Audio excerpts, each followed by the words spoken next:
cu nebuni. În 3D. Live, în clipa asta. Nu! În clipa asta, în cinematograf. 3D. Live-ul!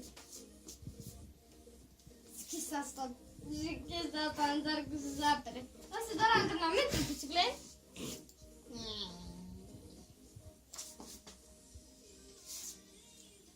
Taie.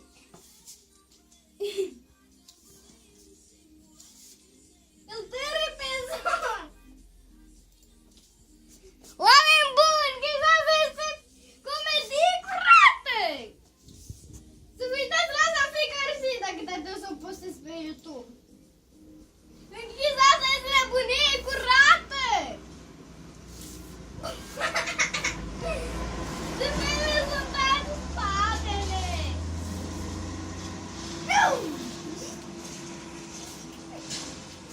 Pisicul Transformer.